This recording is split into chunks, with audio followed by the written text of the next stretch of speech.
right, everyone. The first belief is believing the potential to change. And the bottom line with this belief is believing that the mind and the body are incredibly resilient and adaptable to change given the right environment. So I look at my job as better defining or explaining what that right environment looks like. So we're going to look into a lot of science in regards to psychology, neuroplasticity in regards to how the mind is adaptable and resilient and able to change.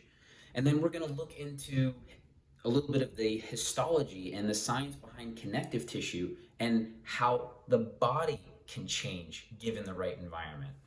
So one thing that's really important in terms of change and setting up the right environment, and we're going to get this a little bit more, or we're going to go into this a little bit more in the ecological model of motor control, but behavior change coaching is a style of coaching that really helps to facilitate and spark and ignite motivation from the client to actually change rather than having a fear in regards to change. And then the other aspect that we'll get into in this chapter or this belief is the applying what they call eustress to the mind and the body. Now, eustress is basically like a paradigm shift in terms of how we look at stress. Psychologists these days who are studying stress is telling us that if we can change the way we look at stress in regards to stress actually making us take action, a certain level of stress that puts us at the edge of our ability and makes us a little bit uncomfortable can foster adaptable and resilient change in both the mind and the body. But if you take eustress and you turn up the volume a little too high, it becomes what they call distress. And that's when we break down, we retreat, or we experience aches and pains.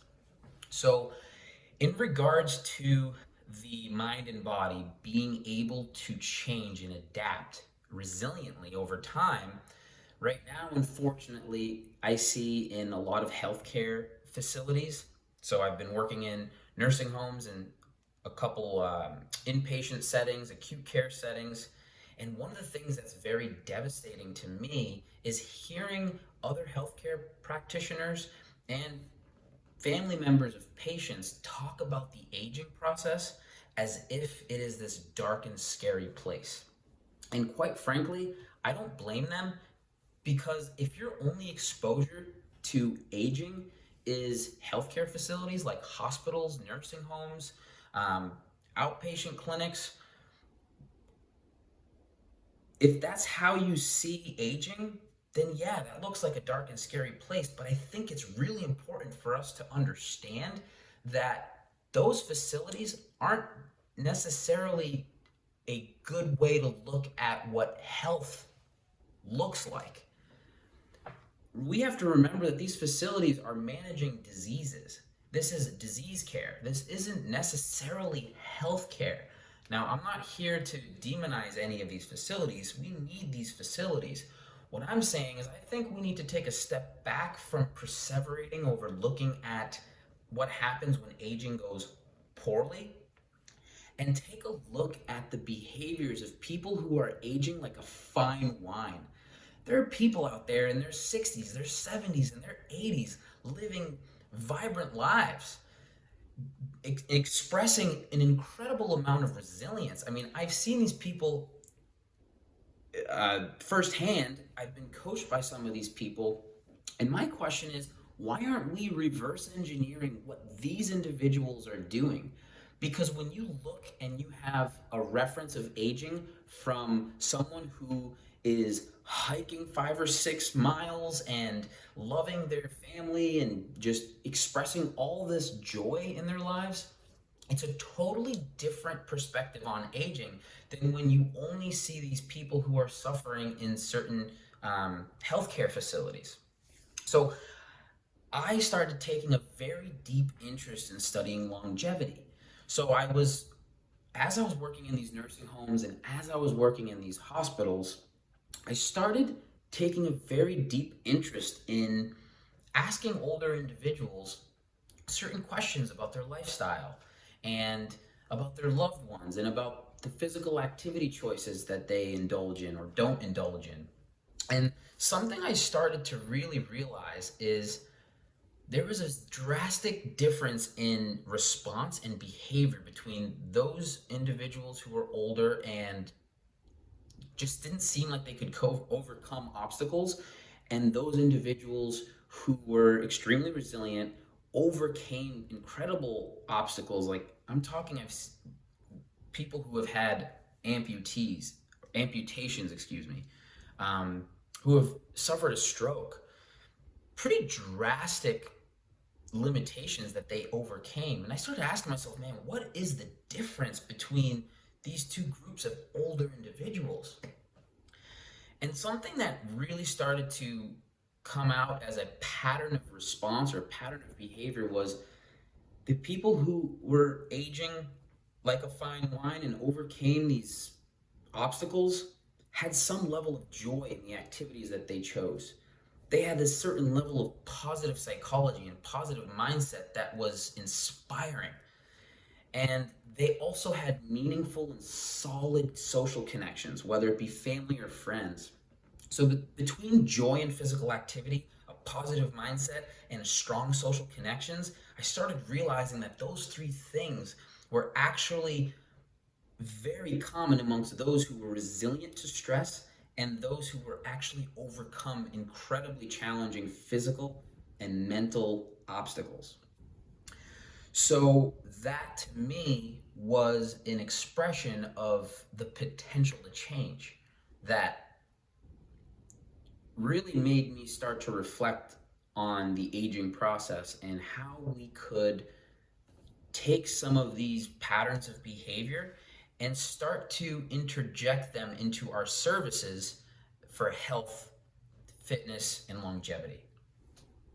In terms of the potential to change in our body and our joints, well, we basically can just look at the science of histology and studying connective tissue and fascia and looking at fibroblastic activity, or the cells that lay down new connective tissue. How do we communicate with these cells? The answer is essentially the same way we would try to build strength and endurance. The variables of training and programming are essentially the same. Making sure that time under tension is a total of 2 minutes. Making sure that we have some type of directionality behind our force. I mean, mechanical force is the language of these cells, and if we dose and strategically program stress to connective tissue in the right way, we can foster a pretty interesting level of change across years of time. But in my formal education, it seemed to me that strength, endurance, and cardiovascular parameters were more of the focus, and mobility wasn't really addressed until someone was hurt. But even still, mobility was kind of put on the back burner while we focused on strength, endurance, and it was just a very interesting thing for me to observe, because once I started going into these Eastern martial arts practices like Tai Chi and Qigong, I started seeing these older individuals actually spending a good amount of time addressing their mobility just as much as they were addressing their conditioning and their strength.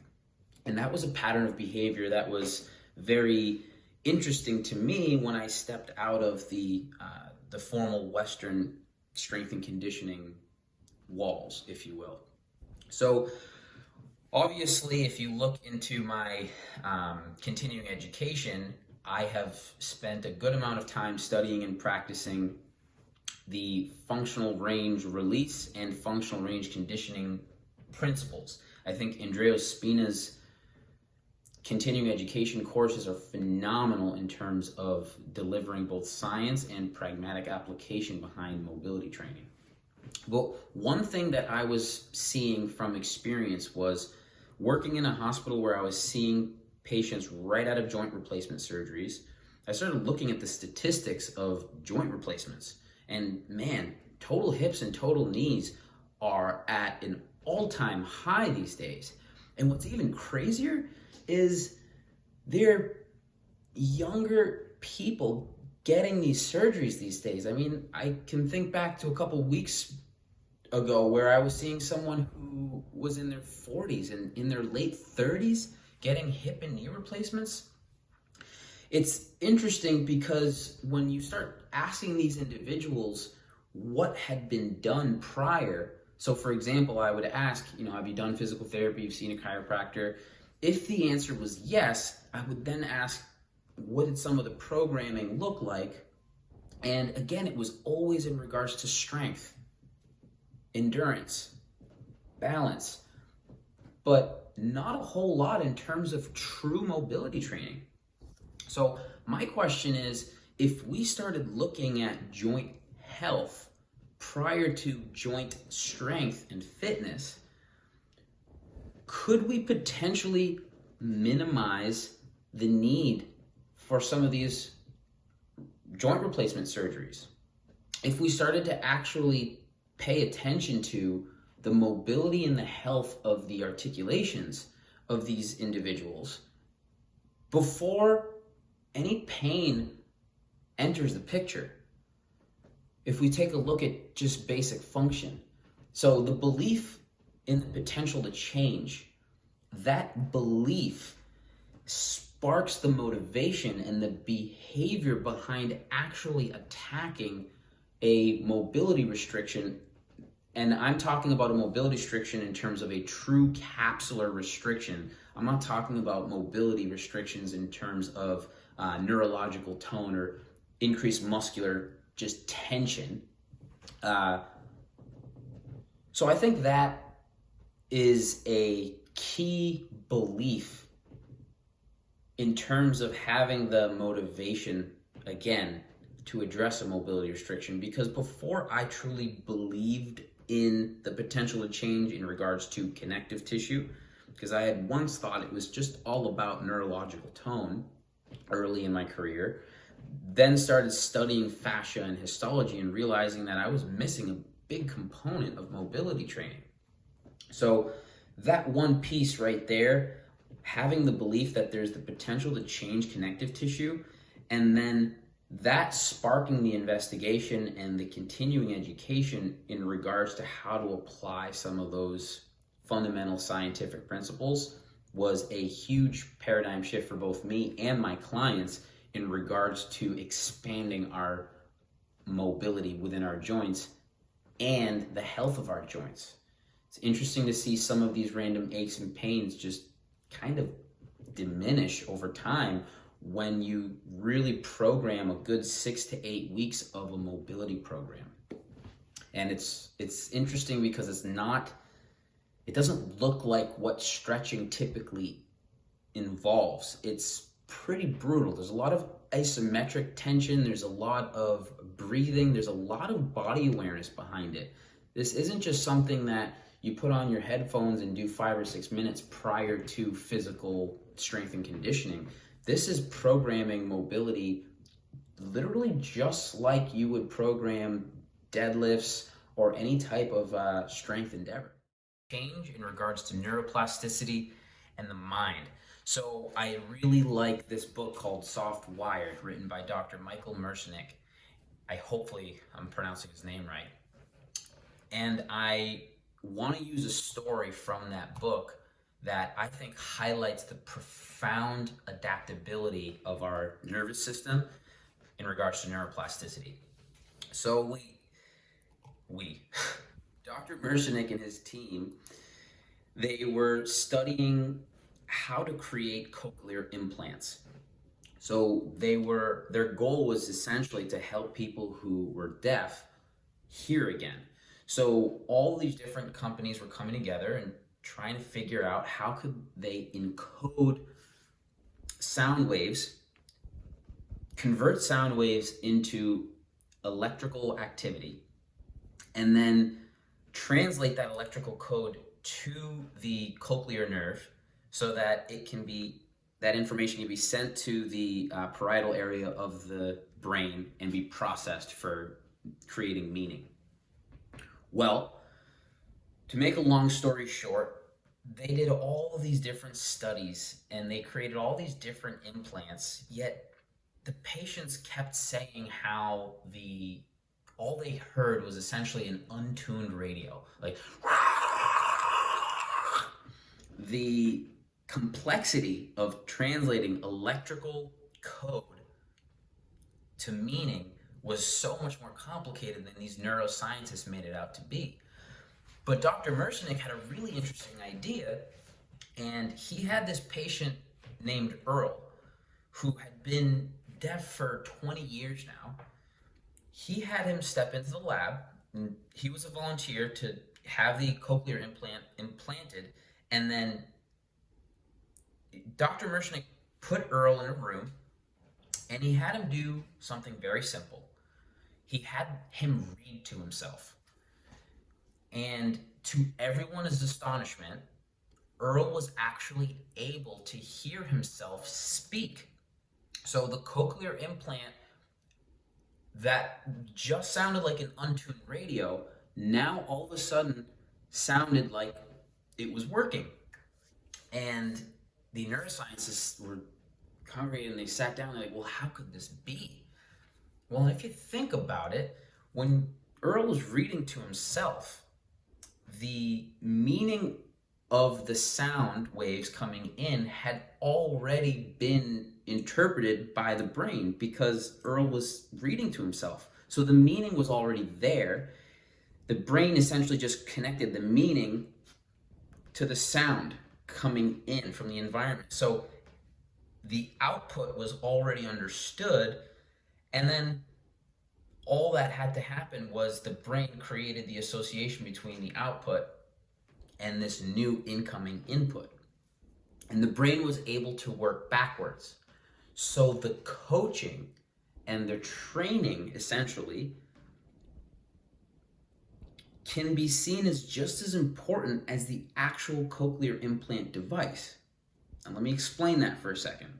Because once they found out that Earl could hear just talking to himself, they started putting together all these different training programs where they would progress patients from reading to themselves and then having someone else read to them what they were reading at the same time, and then eventually progressing to different accents and hearing somebody talk to them without already knowing the meaning.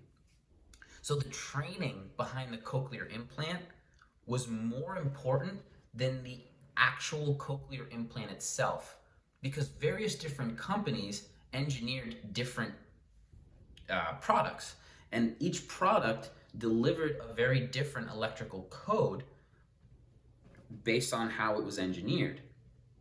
So I looked at this cochlear implant situation and I said, well, isn't this a really interesting analogy to all the different movement systems out there, or all the different motor control models? If we look at the motor control model and we compare that to a cochlear implant, a motor control model is just simply a way of delivering sensory information to the CNS. And that's essentially what the cochlear implant was doing. It was just sending crude information to the central nervous system in forms of afferents or inputs, and then it was up to the brain to create associations, and it was up to the coaches to create proper training programs so that meaning could be created from the delivery of that input. So if we step back and we look at how profound that study is, someone could literally be not getting a certain level of sensory information for 20 years in regards to auditory sensory information. And then all of a sudden, this new way of delivering sensory input can create this whole new meaning for Earl. Well, then why then can't we say the same can happen for the body? If a joint has not been giving the central nervous system a certain level of input for so many years, and then all of a sudden a technique, a strategy, a self-care modality allows the joint to now provide sensory information to the CNS, now we can express a whole different level of movement. So I just thought that cochlear implant story of Earl reading to himself, I think that expresses a really hopeful scenario in regards to how adaptable and how profound neuroplasticity really is, and how any level of sensory information being delivered to the CNS can create a unremarkable level of change in the entire system.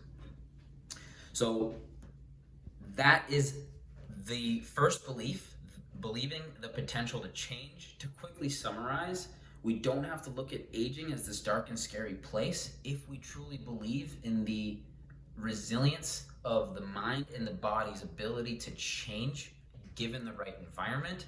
So we talked about setting up the right environment. We talked about the psychological aspects of that. We talked a little bit about the physical body and histology and how connective tissue can change. And now going into belief 2 and belief 3, we'll start diving into a little bit more about how to set up a good environment for someone to be empowered to change, and then definitely getting into behavior change coaching in chapter, I think it's 2 now, but it keeps changing. So believe in the potential to change. Next up, belief 2 is coaching the whole person. Thank you for listening, guys.